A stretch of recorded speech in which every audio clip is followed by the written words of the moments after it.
I read a study not too long ago that even humans now are starting to become very wary of AI in marketing, and they're starting to not trust brands that use or they suspect are using AI in their marketing. Yeah, I don't think AI is going to be sitting around thinking, I'm going to create this SEO website just because I want to.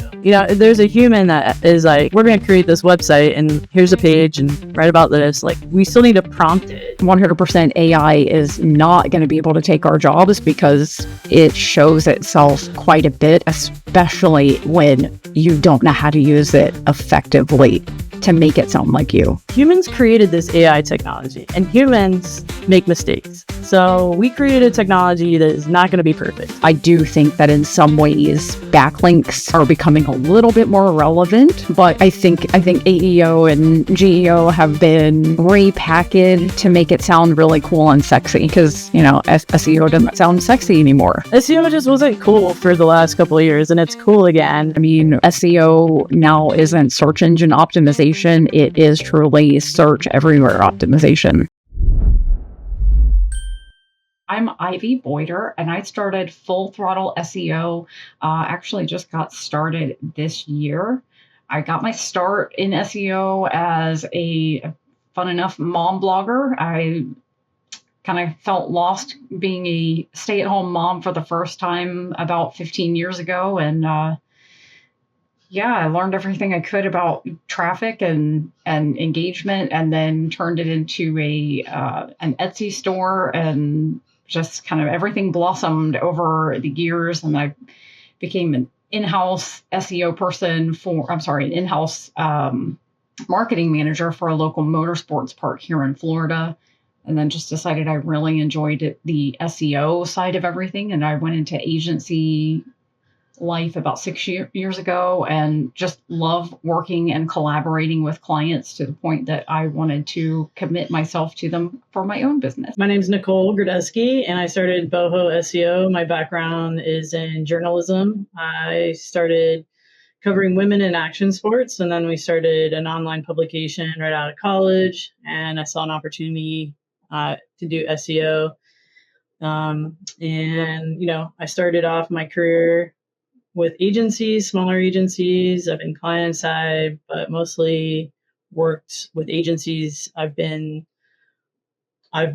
working for agencies that are global marketing agencies, huge, big clients, enterprise clients, to very smaller clients, medium-sized businesses, and just always wanted to do my own thing and work for myself and have the freedom to build a brand for myself and to create content without, having to tie it to anyone else's company or brand. So, I also launched full time this year. I tried to do a launch last year and timing wasn't right. And this year things are falling into place and I'm loving it. I'm just kind of here for the ride right now. So it's good times. What is the one lesson you've learned before starting your own agency? Yeah. Okay. So for me, like I said, I've been working in an agency setting for about 6 years, and the growth that I've experienced in communicating with clients, what I've realized for myself is that in an agency setting, once the agencies start getting really in the weeds about money and KPIs that matter to the agency, we seem to lose sight of what's important for our clients. So our KPIs don't match what the client needs. And I wanted to offer something different in that I want to focus on my clients' goals and needs. Not that I don't want to make money. Obviously, I need to make a living, but I don't want to be highly focused on every penny that I can make. I'd rather prioritize my client. I learned a lot about the operational side of the business from, being a director and being a part of a startup agency. So I just learned a lot about how I could run it for myself, basically. I learned the profitability side of things. And, I'm a doer. I'm one of those people that gets in the weeds, I'm not above doing any one thing like keyword mapping, on-page optimizations, content strategy. I actually enjoy seeing something through from start to finish. And there's a lot of agencies out there. They've just gotten too big. They take on too much, and clients aren't getting the attention that they need. And so for me, I didn't start an agency really. I don't consider myself an agency. I'm a freelancer consultant. I do like contract work. But if I were to grow into be a small, I don't want to scale. I don't want to be one of those agencies that gets like private equity firm and scales and buys other agencies. Like that's not what I'm looking to do. I'm just looking to create, build relationships, because I also feel that that's, like Ivy was saying, like you want to, give your clients the best results and make them the rock star. We're not the rock stars, they are. And so really just building relationships and, making a living at the same time was my vision and continues to be that vision. So just trying to see that through as best I can. How do you balance client load and service quality? I can start with that one. So there's only so many hours like in a day, in a month. And when it comes down to the operational side of things, you've got to be able to manage all of that. And that's when, if you know your limits, that's great. So she says 10 clients. So however many hours that means to her is how many she can give. And same with me, I don't want to overextend myself, because as soon as you start overextending yourself, that's when clients don't probably get the type of service that they deserve or want and need. And then that's when things fall through the crack. And then that's when they lose trust in you, they lose trust in your services, and that can actually be detrimental. So I think it's good to know your limits, and, it's good to draw those boundaries for sure. Yeah, I agree with that. I definitely have a maximum. I've been pushed over those limits, which is, it has definitely set, like, I have to value my time as much as I value my client's time. My limit is actually 10, but that also depends on how many hours each client is dedicated to. So if it's if I have a few larger clients, my client load is going to be less, and it comes down to efficacy. I have to run a business, and I have to be available to dig into data and be creative. And then take care of all the things outside of work as well. So having those limits, really, I feel like both sets up your client for success and your business as well. So that, like Nicole said, you're delivering what they need and want at any given moment. Yeah, isn't there a saying like "mo money, mo problems"? It's kind of one of those things. More clients, more problems, more money, more problems, it's like if you can't manage it all, then you have to hire staff, and then now you're managing the staff. So it's like, yeah, I don't know. It's kind of one of those things where there's like a story that it comes to mind where like there's this guy, he lives in a small village in Mexico, and he has this boat, and he goes fishing, and he comes in with his fish, and some guy's like, oh, you should get a bigger boat. And he's like, and then what? And he's like, so you can catch more fish. And he's like, and then what? And it just goes on and on. He like, grow this huge enterprise, and he's like, for what? So so you can like have lunch like with your wife and play music with your friends. And like, he was already doing that with a small boat. You know what I mean? So it's like, if you can make a living with one little small fishing boat, you don't need a fleet, as long as you make a living and you have time to spend with your friends and your family, because honestly that's like what it's all about, really. Yeah, I 100% agree with that. When I started out my agency, and I won't even say agency now, but when I started out this company, I actually started it 2 years ago and really gave it the beans this year. But starting out, I thought, I'm going to grow into an agency and try to be better than the ones that I've worked for. And then as I got into things and realizing that we're chasing pennies instead of results for customers, reeling back and saying, nah, that's not the way.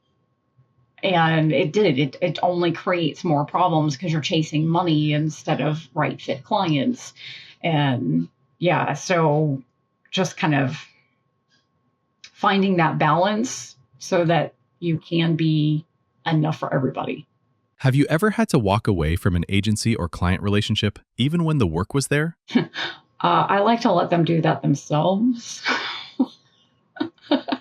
I'm the opposite. I'm more straightforward. I'll just be like, hey, some things have shifted. I'm not able to give you the service that you deserve or require.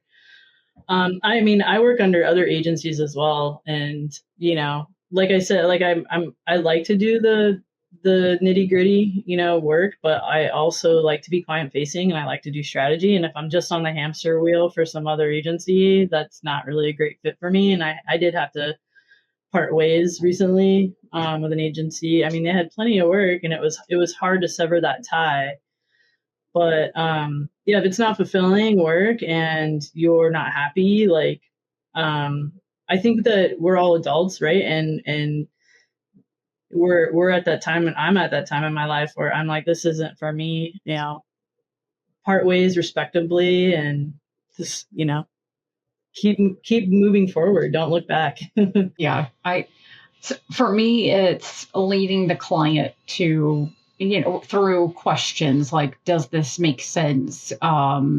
Kind of like leading them to help them make the decision, where I'm giving them boundaries, I'm giving them those boundaries and kind of sticking to them, and then letting that be up to them. Do you want to follow these boundaries? And if you want to push them and continue to push them, is this a right fit for you? So that they hopefully come to that conclusion. And hopefully it's not a parting ways in a negative way. It's a parting ways in, this doesn't make sense. Yeah, that's a good way to spin it. Like, but for some, I don't know, like I usually it makes sense for them, and they want to like make it work. So I think it is also sometimes of like, you can also stand up for yourself and be like, this isn't a right partnership for me as well. But you don't say that to them, right? You just kind of like, you try to say it in a very professional way, which I haven't really had to do, honestly. Like, just the one example I have right now is just another agency. I think I've had to do it once where it was a lot more direct. Like, a client wanted something that was, honestly, every time you turned around, it was scope creep. I hired you to do social media, and it finally became, no, you didn't hire me to do social media. That's a completely different beast. And while I can help you and give you some guidance, I'm not a social media manager.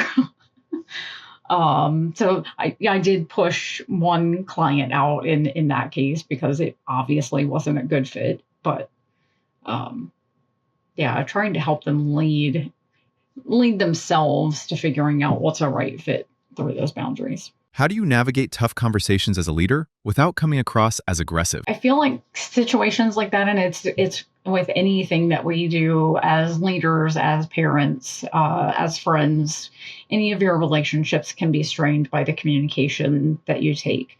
What I find typically helps in challenging situations like that is asking, again, kind of like going back to that client that pushes boundaries, asking questions to try to help get them to think about the things that they're asking, saying, doing, to make it less, you're not being aggressive, you're not being combative, you're really trying to get an understanding of all of the situation and who, everybody that's involved, asking those questions so that when you do finally have to be direct, it's not coming out of nowhere and confused. They're not confused. Yeah, I mean, I think that it's, well, for one, I don't know, like the way you described the person's business, if it doesn't align with your values, I think it's totally fine to like separate yourself from that and just say, this doesn't align with my brand and my image and my values. That's one part of it. The second part of it, and I have seen, and I've never actually had to do this, but I have seen where, I've been in a meeting where the CEO of an agency was in the meeting, and this was in the startup days, and we were trying to make, recommendations, and we were getting a lot of pushback. And this is all like data-driven recommendations to try to help them with their marketing campaigns. Tons of pushback, questioning. And he just said, hey, we're trying to be a partner on this. Are you a partner on this? Are you going to be a good partner? And the guy on the other line, the client was kind of, I think, a little like surprised that he was being confronted. But and then he kind of backpedaled like, yeah, we want to be good partners on this. And that relationship ended up dissolving because it wasn't a good partnership. And I think at the end of the day, as a freelance consultant, as an agency, you're an extension of that in-house, their marketing team, right? You're like an arm. And so you need to work as a team. You need to be seen as a team, on the same team. And if you're finding that your client is not working with you as a teammate, then that is definitely, probably not the right fit for you as an agency or a consultant. And that happens a lot. I've seen that happen a lot, and that's definitely something that just comes with the territory. It doesn't happen, I would say, it throughout my career, I've seen it happen a lot, but it's not something that happens all the time. And more often than not, you're going to find really good partnerships, and you're going to make great connections and build relationships, because that's business, and that's what business is all about. Those relationships. So just trying to focus on those good relationships and going deeper on those is what I found is where is where I want to be as a independent consultant. What are the real challenges that come with scaling an agency? That's an interesting question. I don't know, Nicole, if you have any feelings on it. I think that there are easier ways to scale, but now that we can include AI and automated processes, like maybe it does make things a little bit easier, but also at the same time, they can complicate things as much as they make them easier. Yeah, like I said before, scaling comes with its caveats. And the caveats are that, you have more clients, you have more questions, you have more problems, you have to hire more people, cost more money. Yeah, you're making more money, but then it costs money to manage those accounts. And it's all about process. If you're going to scale, you have to have a good, clean process. And if there's a breakdown in that process, then your whole department, your whole service offering is at risk. So you not only do you have to have people working together on a team in your offering in your agency, and to be working together, and they have to believe in the process. So you need to get buy-in, you need to get them to work on that. And that is really hard. So when you're talking about scaling an agency, really you're talking about managing people, managing people. And now you're managing people that are managing people, like they're managing clients. It becomes this just management, and then it's all tied to performance. So, on one hand, it can be really good. It's like getting the band together. Everyone's playing an instrument, and, when a band is on and they're hitting all the notes, like things are great. But if, the drummer doesn't show up, like it doesn't sound as good, or it doesn't perform as well. And it's kind of the same thing with an agency and scaling up an agency, So if you are going to scale up an agency, and I don't know if it's easier, if it's ever going to be easier in any timeline. I think it's always kind of hard, but I think that if you nail down the process is the most important part, right? And so if you have kind of like, you understand how long it's going to take to do XYZ, you have that templatized. So how long does it take to keyword research and write title tags and meta descriptions? And how long is it going to take me to do on-page optimizations? And if you have all your offerings listed out and you have hours tied to that, then you can, understand how many people you need, how much money you're going to make, how much you can pay your people to, execute on these deliverables. But then you also need to have the intangibles tied to your growth plan, which would be client satisfaction, client retention, and that those kind of like there's really big agencies out there that have an entire arms of their agencies dedicated to client satisfaction in client communication in case something does go sideways. So, I think that it's always hard to scale an agency, but it is possible to do it in a way that is easier if you know the process, if you have like a good operational process tied to it. Definitely, I think you have to have somebody that's kind of been through the trenches of scaling and can take you through those operational processes. Otherwise, I think, there's so many things you just don't know. You don't know what you don't know until you get into it and you're like, oh crap, I didn't really plan for that. Well, and I will say this, as somebody who's managed teams, like been director of SEO, I've been on the side of like inside an agency that was starting in the startup phase and building their process, and since I've left, they've scaled and they've acquired other agencies, and they've done a great job, and their process they were able to get there because of their process. And then I've gone to other agencies where there was no process, and there were like 20 some clients and like 3 people on the team, and they're just spiraling. The clients are leaving. They're confused. They don't know what's going on. So I will say this, the moral of the story is people like process. People like structure. So if you're going to build an agency and you're going to scale it, you need to create structure and process, because people like that. They kind of need it. They want to be able to log on and be like, plan out my day, have my lunch here, then log off, go work out. So you need to that's what I'm saying. Like, to scale an agency, you need to look at it as how you're going to manage people, and how are those people going to manage themselves and their time and manage their clients. So you have to create an environment that would nurture all of that. So it's managing people and human nature when it comes down to it. It's not just SEO, it's more than SEO. And then you got to find people that are good at SEO, and that's even harder. Yeah, good at anything that they claim to be good at, right? Going back to your statement about structure, I think of you've got people who definitely thrive on structure, but then how much structure is too much structure as well, because you have some people who need that creative, data-driven side that's like, okay, some of this structure is too restrictive and I'm not getting enough satisfaction and I'm not able to contribute enough.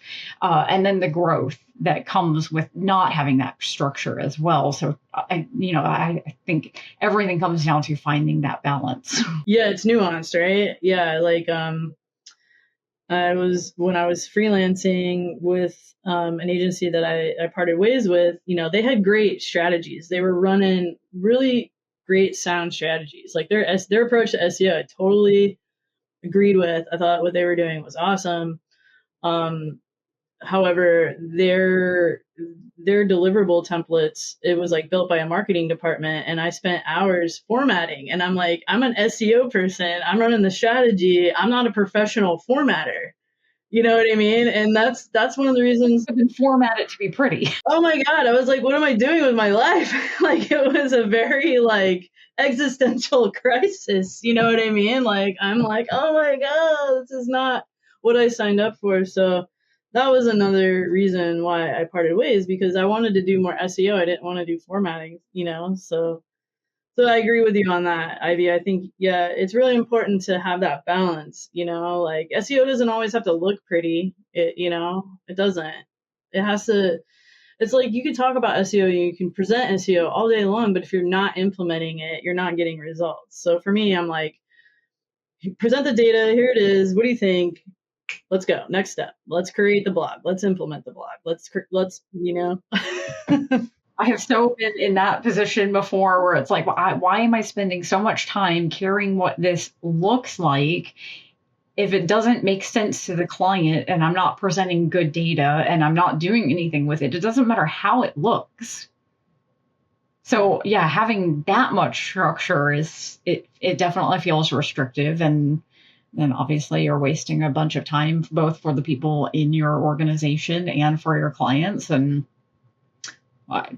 that's funny. I laughed the whole time you were talking about that. Yeah, I mean, I think so. For me, like at agencies, I have found a path to my creative outlet, usually by getting involved with the internal marketing team. So if anyone who is right now struggling with their listening to this and struggling with their creative outlet, like get involved with the internal marketing team, because typically that's a good place to I call it the sandbox. It's like you can go play in the sandbox and you can mess around and you can learn from that, right? So for me, like my own website, publishing different articles in different structures and header structures and different images and just messing around and see what I like, what works, what Google likes, what the LLMs like.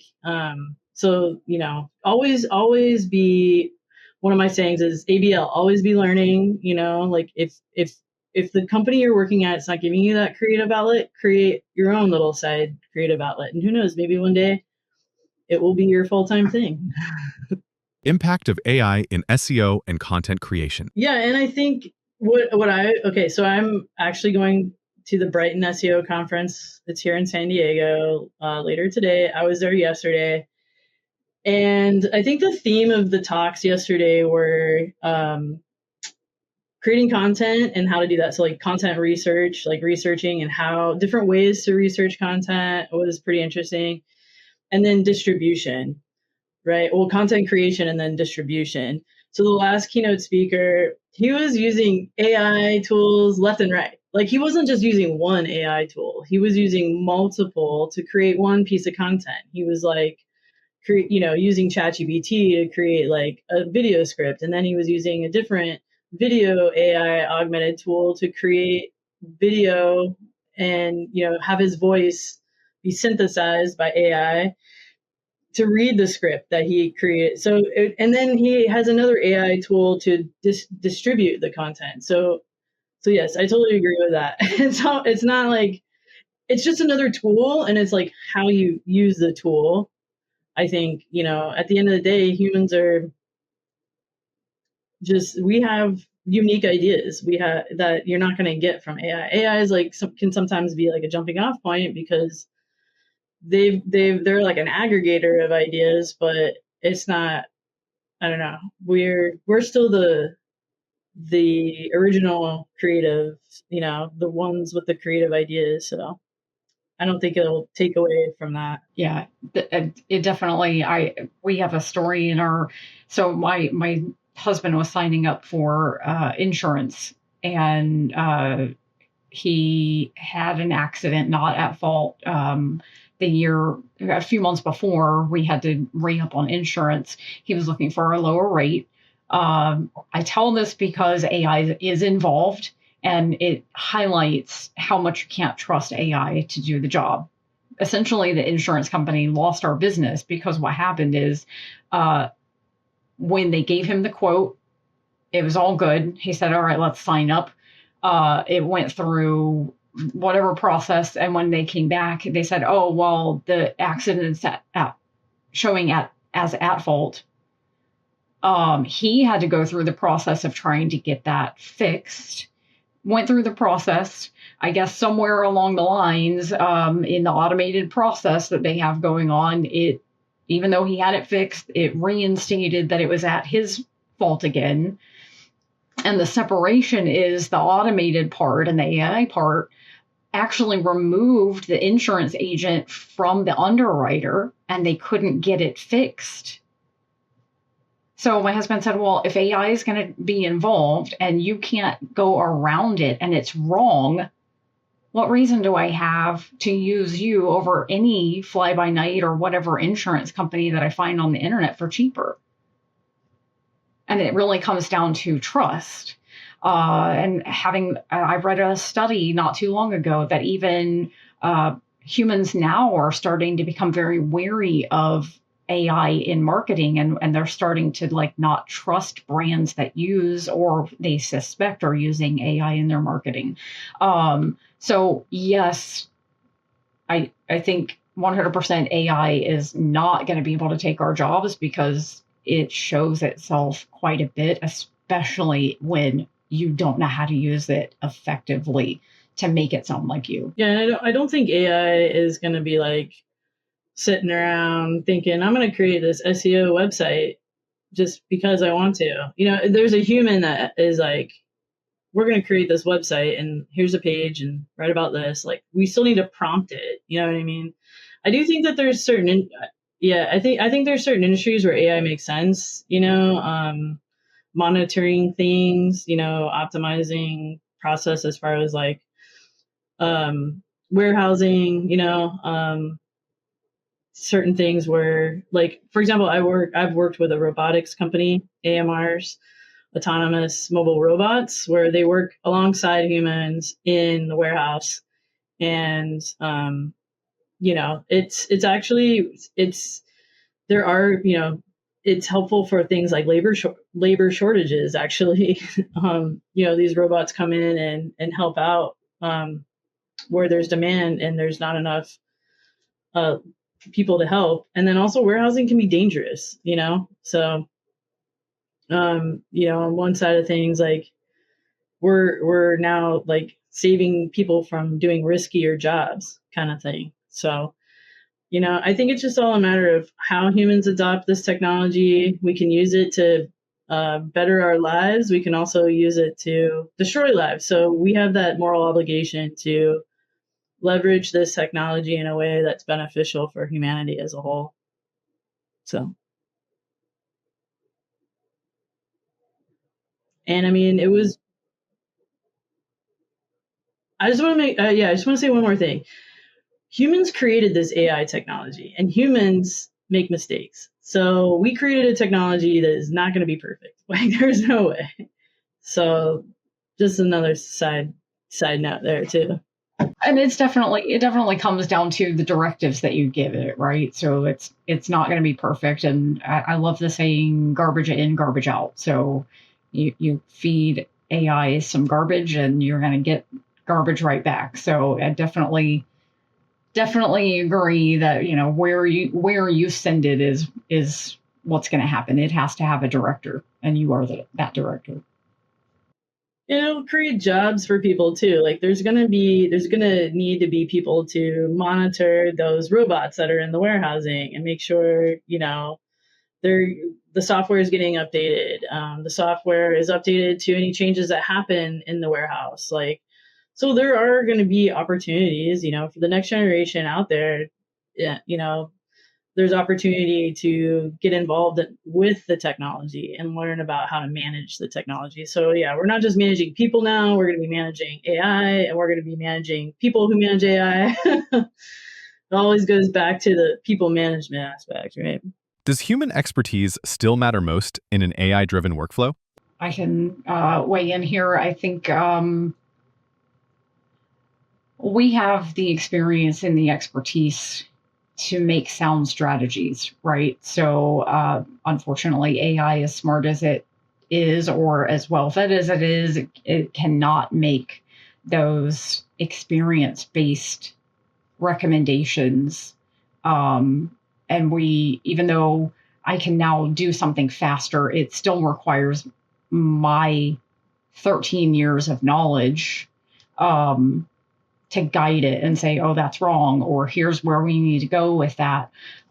So honestly, like, I don't think it really changes price, it because you still have to manage it. Yeah, I agree with Ivy. And I also think, though, that because of our years of experience, there is that level of, we could do more faster. We could do that, but at the same time, why don't we go deeper, really, and expand out versus doing more faster? I think that ties into like the whole hustle culture and burnout culture and capitalistic culture, and going from one small fishing boat to a fleet just so you can have more time with your family. It's like all kind of loops back into that conversation. I think that no, I don't think that AI dilutes the quality of experience that we bring to the table. And I think that, really pricing yourself fairly is important to make sense for not only yourself and your livelihood, but also for the client. So just finding that right fit. How important are technical and structural SEO foundations in an AI-driven search landscape? I think from my perspective, does it mean that if we've been doing real SEO for the last 10 years, we should have already been doing a lot of the technical structural type stuff that any AI or LLM tool needs. So it's really for me, it's just making sure that those technical and structural things are there. I do think that in some ways backlinks are becoming a little bit more relevant. But I think AEO and GEO have been, I think it's really repackaged to make it sound really cool and sexy. Because, SEO doesn't sound sexy anymore. SEO just wasn't cool for the last couple of years, and it's cool again. And I'm just like, call it whatever you want, like let's be cool again. Yeah, I mean, it is kind of interesting. Like, there's like all these studies coming out that are saying that ChatGPT is pulling, from Google, and Google's citing Reddit, and so it's like, okay, well, if all these LLMs are pulling in from Google, then we're still doing SEO. We're still trying to rank in Google. So, I mean, I did hear some people yesterday kind of talk about against that notion, and I was like, nah, I don't know if I'm buying that, what you're saying. But I think at the end of the day, we're all just learning about this because it's so new, and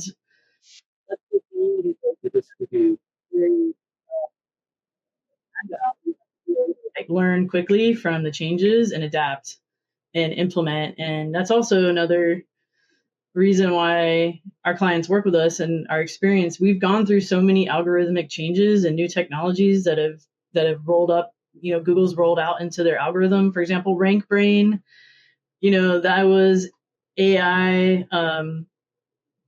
related as far as like semantic search. And what I'm trying to say is, like, AI and LLMs isn't new. It's been a part of a lot of this software, whether it's Google or the algorithms and Instagram and Facebook. They've been using it a long time. It's just now available to the public. It's kind of like unleashed this whole new, beast of searching and finding and rendering results that has made brands kind of like look at themselves, take a deeper look at their brand and be like, what are we actually saying to people?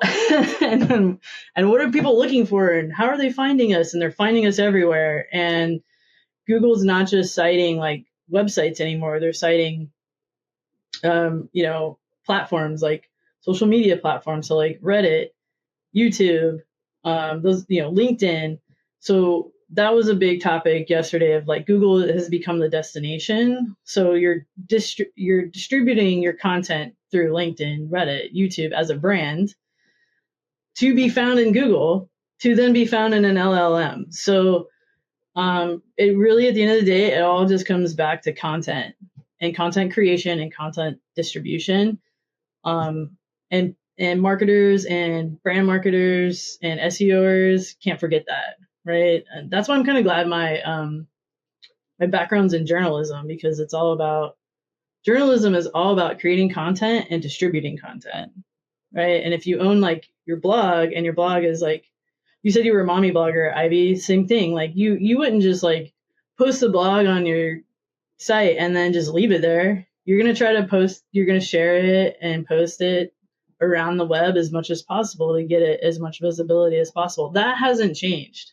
if anything, it's kind of ramped up a bit. I was going to say the same thing. I mean, you've got Instagram, that the public profiles, they're going to start allowing to be indexed in Google, right? So to that point, yes, the more stuff that you have out there, and the better it's written to target your customers' pain points and as solutions, the more opportunities you have to show up in all the ways. I think I don't remember who said it and where I stole it from, but I mean, SEO now isn't search engine optimization; it is truly search everywhere optimization. Yes, exactly. That's what they're saying in Brighton SEO too. But I mean, what's funny is, like, I've always said that. I have always said that. I'm like, make YouTube videos because it's going to be found in Google. Google favors Google products, so yeah, don't use Vimeo. Whoops, sorry, Vimeo. No, I'm just kidding. You can use Vimeo. It's a great platform. we could, but I mean, YouTube's like, I don't see SEOs like really tapping into this, but like, YouTube is in Roku, and all you got to do is sign in, and you can watch it at home on your TV. It's not just an iPhone consumption thing. It's not just a desktop consumption thing. I can watch one of my favorite podcasts, this one, at home on my couch on the TV through the YouTube app. So yeah, I just feel like our blogosphere, it can be more mainstream. And brands should be looking at SEO that way. SEO isn't just a blog, in a blue link. It can be so much more than that. It can be mainstream. Because it can be streamlined, or it can be streamed on your at-home Roku in your living room. You could be watching a small podcast, then you could flip over to, NFL game.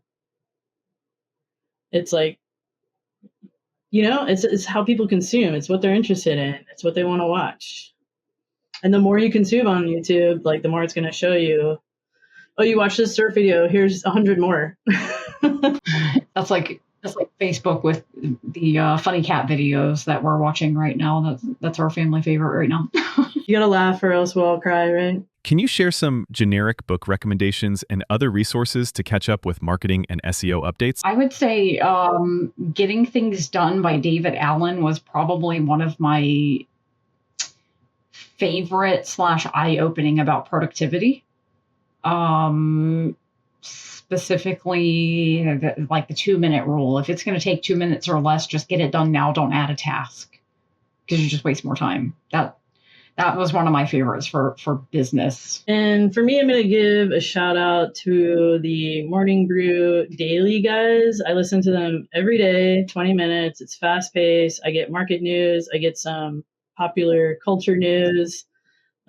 Oftentimes there's business news. Google's in the news a lot lately, so I get updated on Google and AI and NVIDIA. So yeah, I love listening to that every morning. Search Engine Land, Search Engine Roundtable for SEO, definitely sign up for those.